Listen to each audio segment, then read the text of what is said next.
questions. Donc on va prendre les questions. Laria, tu avais des questions.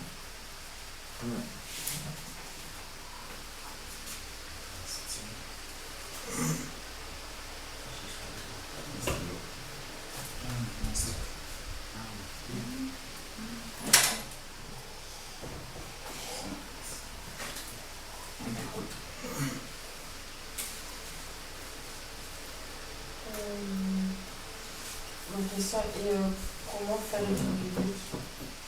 Comment étudier la Bible? Comment pas? Étudier la Bible.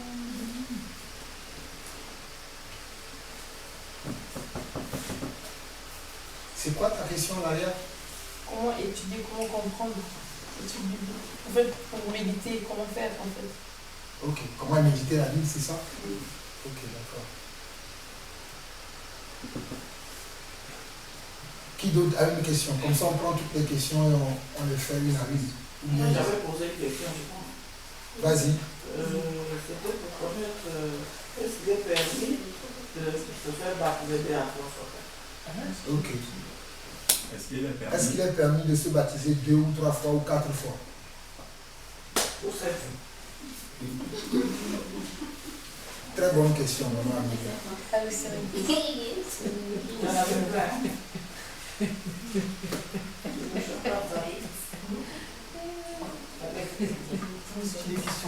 d'autre? Oui, maman. Oui, j'ai le psaume 37, comment on appelle 4, 37, 4, Oui, que le frère m'a donné là. oui. J'étais à une retraite de prière au Cameroun, je crois, il y a 7 ans. C'est exactement la même chose que j'ai. On avait découpé les morceaux de papier dans les caisses. J'ai fait exactement la même chose. Voilà. Donc le Seigneur te rappelle ce qu'il t'a déjà dit. Bon, au fait, et autre question. Attends, mais le frère, il écrit.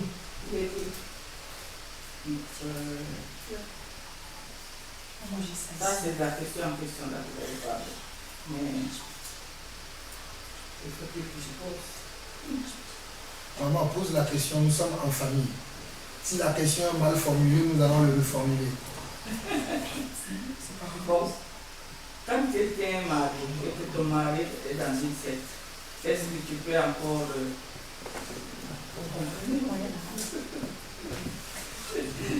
On va jusqu'au bout de la question, maman. Tu peux encore le considérer comme ton mari ou... Non, pas considéré comme je considère comme mon mari, on n'est pas divorcé. Mais est-ce que là, ça peut encore, toi qui es chrétien, aller avec un homme qui est dans le satanisme? Ok. On va répondre. On ouvre toutes les questions.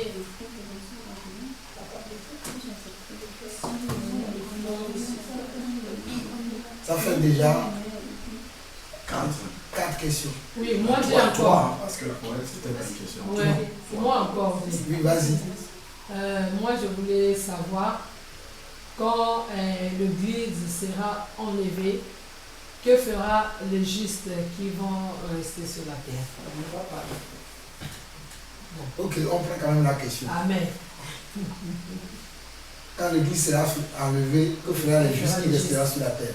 Ma soeur, cette question-là, moi je vais répondre rapidement comme ça, que ça ne prenne pas de la place sur la feuille pour rien. Okay. Le juste sera enlevé. S'il S'il est juste, parce que le Seigneur Jésus vient chercher les justes, c'est-à-dire ceux qui l'ont accepté et qui marchent selon sa parole. Oui. C'est eux qui sont l'église. Donc s'ils sont enlevés, le juste ne restera pas sur la terre. Il est enlevé. Donc c'est les mots, c'est ceux qui Ce sont les injustes qui resteront sur la terre et ils auront une deuxième chance. Mais ce n'est pas la tribulation. Ah, ok. Mais les premiers justes partiront lorsque le okay. Seigneur viendra. Ah, ok. Bon, d'autres questions par rapport à ça. Comme elle vient de poser la question, ça n'a rien. Ah non, non, la question que je vais poser, je vais la poser une question qui m'a arrivé. Bon, maintenant, l'église sera enlevée avant la tribulation ou après la tribulation? Ça, on peut le noter. Parce qu'il y a tellement trop de choses, de gens qui en parlent, chacun. Excusez-moi, je vais prendre. Là, On va prendre la question de l'arrière et puis après on va commencer à répondre. La dernière question c'est, on va prendre la question de l'arrière et puis on va commencer par répondre. J'ai encore beaucoup, j'ai mis 30 secondes. Oui, on prend déjà celle-là. 5. On prend par 5 après. Que veut dire la Bible dans 1 Thessaloniciens 4, verset 1 Corinthiens. Thessaloniciens, c'est ça? C'est Thessaloniciens 4, verset 3. On va aller voir.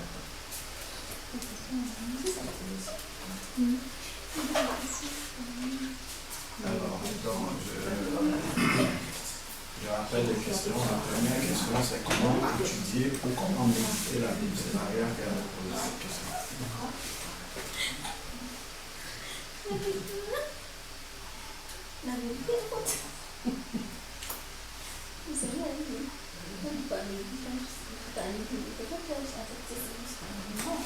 Donc, comment étudier ou comment méditer la parole de Dieu.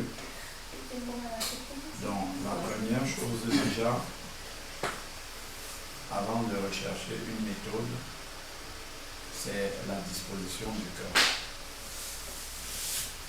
Donc, lorsque tu viens pour étudier la parole de Dieu, en fait, tu viens dans la présence de Dieu avec l'espérance dans ton cœur et le désir cher dans ton cœur que Dieu te parle au travers de ce que tu vas lire dans sa parole. Donc ça, c'est la première chose. Je viens dans la parole de Dieu afin que Dieu me parle. Donc ça, c'est déjà la disposition de cœur avec laquelle il faut s'approcher de la parole. Maintenant, selon les cas, avec le Seigneur, tu peux avoir décidé, par exemple, de méditer sur le livre de Jean. Par exemple, après ton baptême, tu vas lire chapitre après chapitre, Dieu va te diriger. C'est une façon de faire. Mais il n'y a pas qu'une façon de faire. Tout comme là, on vient de louer le Seigneur pendant la louange, pendant la prière, parce que quand tu viens pour méditer, tu vas prendre peut-être un temps pour prier. Et pendant ce moment de prière, Dieu va te diriger dans ton esprit. Il va te mettre une pensée dans ton esprit. C'est que Dieu veut t'arrêter par rapport à cette pensée-là. Donc, et il va te donner un texte dans la parole de Dieu sur lequel tu vas aller méditer. Donc, méditer maintenant, tu vas... Donc, là, on était sur la disposition de cœur 1 de le choix du texte. Dans le choix du texte, ou bien tu t'es arrangé déjà avec Dieu avant pour méditer, je ne sais pas moi, un livre par exemple de la parole de Dieu. Là j'ai ouvert sur Daniel. Si tu es en train de méditer sur le livre de Daniel, tu vas aller de manière chronologique, tu vas lire. C'est une possibilité. Soit tu es en train de prier, avant de méditer, il faut toujours prier pour que Dieu dispose ton cœur.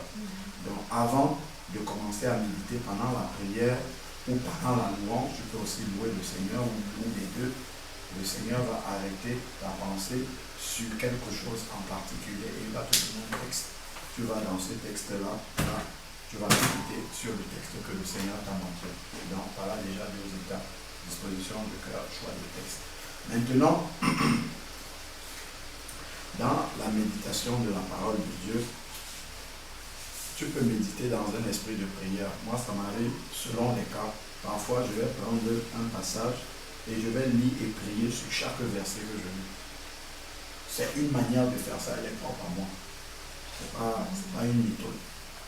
Parce que je demande soit au Seigneur, je veux prier conformément à la promesse du Seigneur qui est là dans le texte. C'est une façon, la méditation peut servir à ça, à connaître les promesses du Seigneur pour prier, ou bien à comprendre exactement ce qui est écrit là.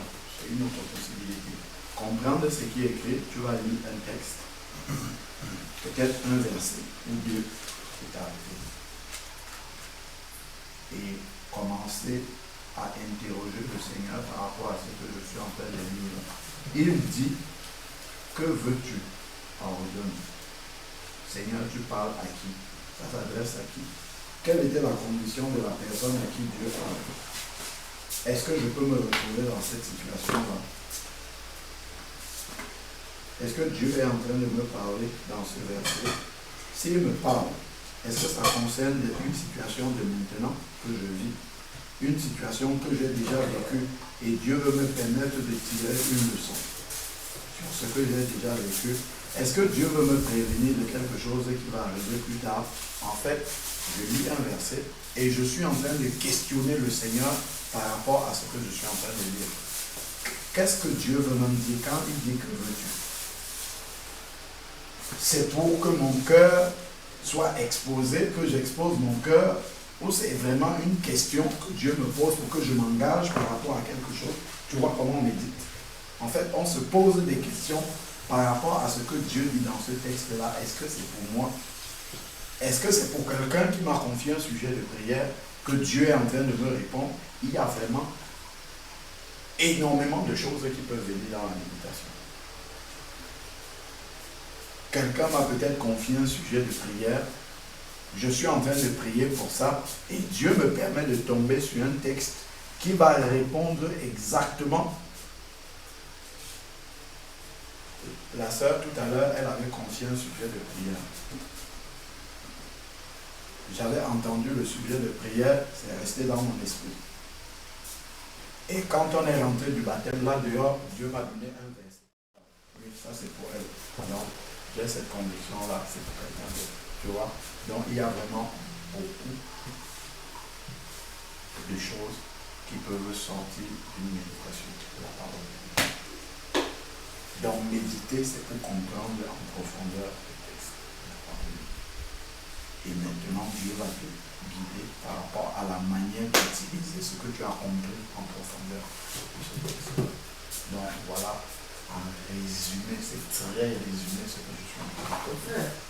Je voulais parler quand même sur un problème. Donc moi, une fois, ça m'était arrivé, au fait, par rapport à la question de l'aria, il m'était arrivé que je lisais Jean 1. Donc je lisais, mais je ne comprenais pas les formules qu'il y a là. Donc j'ai lu par exemple, au commencement était la parole, et la parole était avec Dieu. Et la parole était Dieu. Elle était au commencement avec Dieu. Toutes choses ont été faites par elle. Et rien de ce qui a été fait n'a été fait sans elle. Donc là, au fait, il faut que je trouve la réponse. Qui est celui-là qui est la parole? J'ai posé la question, qui? Donc, j'ai eu la réponse, c'est Jésus-Christ, qui est la parole. C'est lui qui a été au commencement de la parole. Donc, quand je suis arrivé, je pense que ce jour-là, j'étais arrivé jusqu'à la lumière. Donc, si je peux dire tout, parce que je ne vois pas bien les écritures, donc c'est vraiment tellement flou. Je vais continuer. Elle était la lumière. La lumière moins dans les ténèbres, et les ténèbres ne l'ont point reçue. Donc, la lumière était dans les ténèbres. Donc, en fait, moi, ce jour-là, j'étais là, je me posais beaucoup de questions par rapport à ce que je lisais, pour connaître qui est celui qu'on parle, qui était la lumière, qui était dans les ténèbres, qui était venu, qu'on n'a pas reçu. Donc c'est Jésus, en fait. Donc c'est une façon aussi de méditer. Non?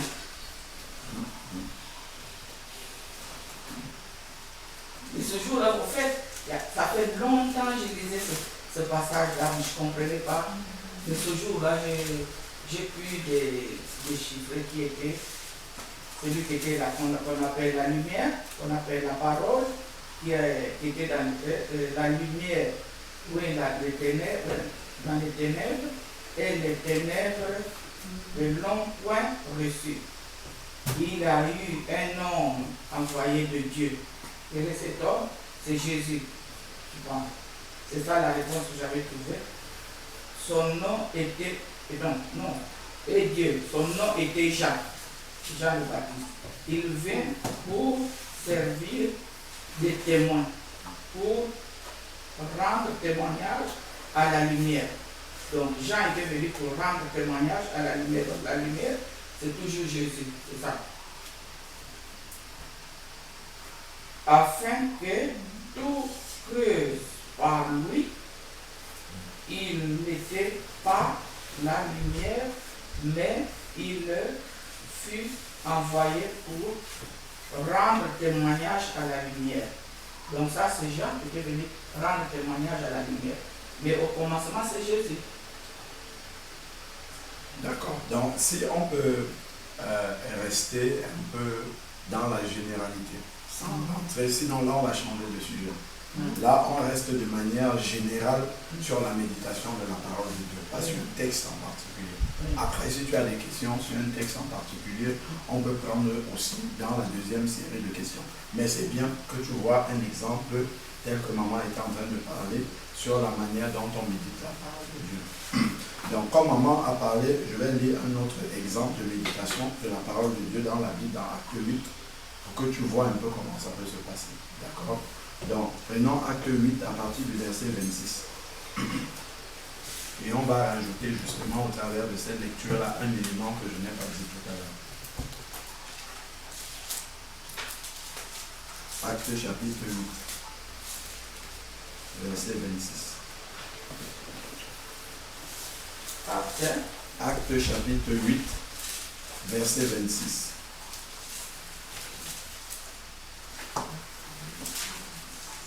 Voilà, Acte 8, verset 26. Donc, il est écrit, un ange du Seigneur adressa la parole à Philippe. Lève-toi et va du côté du midi, sur le chemin qui descend de Jérusalem à Gaza, celui qui est désert. Il se leva et partit. Et voici un eunuque, un Éthiopien, un eunuque haut fonctionnaire de Candace, reine d'Éthiopie et surintendant de tous ses trésors, était venu à Jérusalem pour adorer. Et il s'en retournait assis sur son char en lisant le prophète Ésaïe. Donc en fait, il méditait le prophète Ésaïe. En tout cas, il avait l'intention de méditer le prophète Ésaïe. Voilà, c'est pour ça qu'on prend ce texte. Il avait cette intention-là de méditer le prophète Ésaïe. L'Esprit dit à Philippe, avance et rejoins ce char. Tu as vu, c'est l'Esprit qui dit à Philippe ce qu'il doit faire. D'accord? Donc, Philippe accourut et entendit l'eunuque qui lisait le prophète Ésaïe. Il lui dit, comprends-tu ce que tu lis? Voilà des questions, en fait, que quelqu'un qui médite la parole de Dieu doit se poser à lui-même. Et il doit se demander, ce que je lis là, est-ce que je comprends ce que ça veut dire? Qu'est-ce que ça signifie? Donc, Philippe est en train de le conduire dans la méditation. Tu vois? Et il lui pose des questions. Mais qui a demandé à Philippe de faire ça? C'est le Saint-Esprit. Toi, quand tu vas méditer la parole, Philippe ne va pas venir te parler, mais c'est le Saint-Esprit qui va te poser ces questions. L'aria, est-ce que ce que tu es en train de lire là, tu comprends ce que ça veut dire? Et parfois, dans beaucoup de Bibles, quand tu vas lire un passage, on va te mettre une annotation, par exemple petit A, petit G, et on va te renvoyer dans un autre texte, parce que la Bible s'explique à elle-même.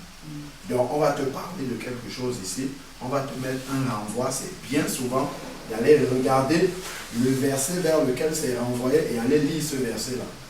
Parce que ça se complète et ça te permet de mieux comprendre ce que tu es en train de lire. Parce que la Bible n'a pas toujours des textes isolés. Quand une histoire est racontée dans le Nouveau Testament, ça peut être en rapport avec un autre texte de l'Ancien Testament ou un autre texte toujours du Nouveau Testament. Et c'est important d'aller lire ces textes-là pour avoir une vision déjà globale, une vision d'ensemble. Voilà, c'est ça. Donc tu vois, quand tu lis, on va te mettre des petits renvois là-dessus et tu vas regarder à quoi ça correspond, il faut aller lire. D'accord? Et ça t'aide vraiment à avoir une lecture enrichie. de la méditation. Donc, l'Esprit dit à Philippe d'aller lui poser cette question-là. Est-ce que tu comprends ce que tu dis? Donc, quand tu lis un texte, il faut comprendre de quoi est-ce qu'on parle. Il répondit, comment le pourrais-je? Pourquoi il pose cette question? Hein? Regarde, il répond à Philippe, comment le pourrais-je si quelqu'un ne m'a dit? Pourquoi il pose cette question? Parce qu'il n'a personne pour le guider. Dieu a envoyé Philippe pour le guider. Toi, quand tu vas lire, est-ce que tu auras quelqu'un pour te guider?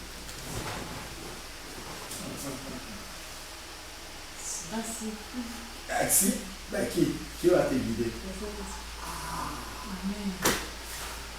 Parce que lui n'avait pas encore le Saint-Esprit, Dieu a envoyé un homme, Philippe, et c'est le Saint-Esprit qui parlait à Philippe au travers, c'est le Saint-Esprit qui parlait à Philippe et lui disait ce qu'il faut faire. Parce que si lui, le Saint-Esprit lui parlait, il ne devait pas comprendre. Il n'avait pas le Saint-Esprit lui-même. Donc il ne pouvait pas comprendre ce que le Saint-Esprit lui disait. Donc il fallait que Dieu envoie un homme de chair comme lui pour qu'il puisse comprendre.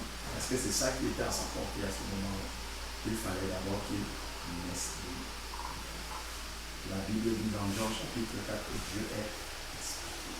Et il faut que ceux qui l'adorent ou qui le recherchent ou qui le prient ou qui méditent sa parole le fassent en esprit et en vérité. Parce que Dieu, c'est par l'esprit qu'il va te parler. Donc si tu n'as pas le Saint-Esprit, tu ne pourras pas comprendre ce que Dieu te dit. Parce que les questions que tu vas te poser là, dans le texte, Dieu va te répondre. Mais il va te répondre en esprit. Et il faudra donc que tu comprennes la réponse que Dieu t'a donnée. D'accord? Donc c'est ça qui se passe ici. Donc il dit honnêtement comment est-ce que je le pourrais. Il invita Philippe à monter, s'asseoir avec lui. Le passage de l'écriture était celui-ci. Il a été mené comme une brebis à l'abattoir et comme un agneau muet devant celui qu'on tombe. Il n'ouvre pas la bouche. Dans son humiliation, son droit a été supprimé et sa génération qui la rachètera. Car sa vie est supprimée de la terre. L'eunuque prit la parole. Donc celui qui est en train de méditer dit à Philippe, je te prie, de qui le prophète est en train de parler? Voilà les questions qu'on se pose quand on est en train de méditer. Mais on parle de qui? Toi, tu vas poser ces questions-là à qui? Oui, et Dieu va te répondre par le Saint-Esprit. D'accord? Lui, il a quelqu'un de physique devant lui parce que Dieu sait qu'il ne peut pas parler à Dieu. Donc Dieu a envoyé quelqu'un de physique. Mais toi, Dieu, aujourd'hui, quand tu es sorti des eaux du baptême, il a envoyé quelqu'un pour rester avec toi, c'est le Saint-Esprit. Donc c'est à lui que tu vas poser des questions et il va te conduire, comme la parole de Dieu dit, dans toute la vérité. J'enverrai le Saint-Esprit, l'Esprit de vérité qui vous conduira dans toute la vérité. Donc c'est le Saint-Esprit que tu vas poser des questions et il va te répondre. Voilà. De lui-même ou de quelqu'un d'autre. Voilà, c'est comme ça qu'on me dit. Donc il se pose des questions sur le texte. Le texte parle de quelqu'un qui a été mené comme une brebis à la boucherie. C'est de qui qu'on parle? C'est de lui-même. C'est comme ça qu'on me dit le texte. Et Philippe joue le rôle du Saint-Esprit en lui répondant. Alors Philippe ouvrit la bouche et commençant par ce texte lui annonça la bonne nouvelle. Donc Dieu peut commencer par un texte que tu es en train de méditer et sur un renvoi où l'Esprit de Dieu te donne une autre pensée, Dieu t'amène sur un autre texte et puis il te donne un message pour toi. Ou il te donne un message pour quelqu'un d'autre. Ou il te donne une direction sur une question que tu lui as posée il y a déjà du temps en arrière. D'accord? Voilà. Donc, voilà un peu globalement par rapport à la méditation de la parole de Dieu. Est-ce que tout le monde a compris ce qui a été dit jusque-là?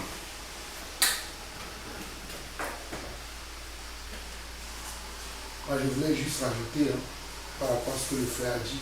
Quand on médite aussi par livre ou chapitre. Souvent, on peut être en train de lire la Bible, Dieu nous révèle un verset. On lit le verset, on ne comprend pas bien. Mais quand on va lire tout le chapitre dans lequel on a trouvé le verset, la portion du verset que le Seigneur nous a donné lorsque nous prions ou bien lorsque nous lisons. Mais nous, si nous lisons tout le contexte et tout le passage, nous allons bien comprendre. Par exemple, le passage que Maman Amélie a cité, et là, il faut lire tout le chapitre 1 pour comprendre tout ce que la parole veut dire. Il faut lire tout le chapitre 1. Parce qu'en descendant, elle va se rendre compte même que dans certaines versions, on dit « Et la parole s'est fait chair ». Donc la parole s'est fait chair. C'est qui s'est fait chair? C'est Jésus, comme elle a dit. Il y a des gens qui peuvent le comprendre dès le premier verset. Il y en a d'autres qui ont besoin d'arriver jusqu'au verset 14 avant de comprendre. On voit même au verset 12 ou au verset 11, il y a certains qui vont le comprendre. Donc des fois aussi, il faut lire tout le chapitre. Amen. Amen. Par contre, la mauvaise manière de méditer la parole de Dieu existe aussi.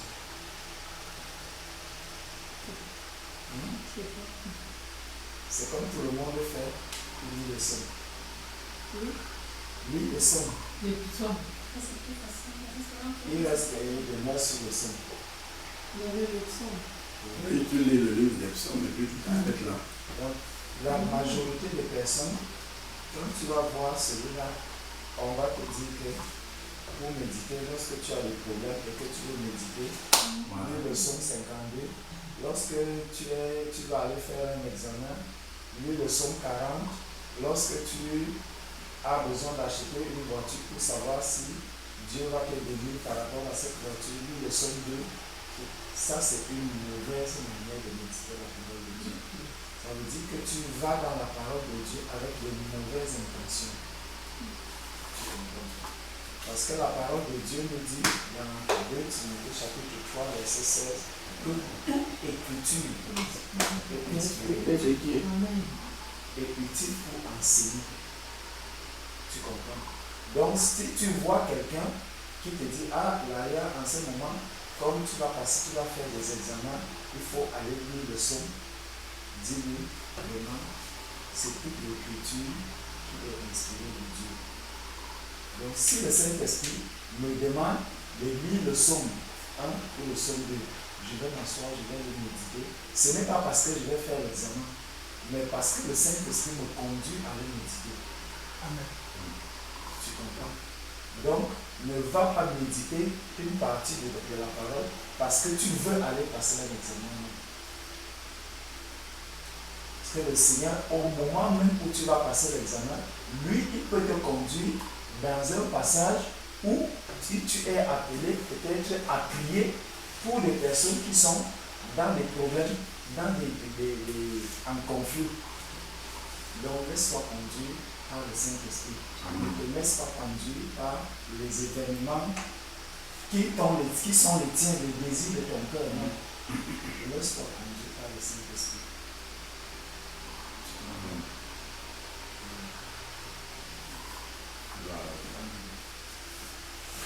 Tu as bien compris. Ok, la deuxième question.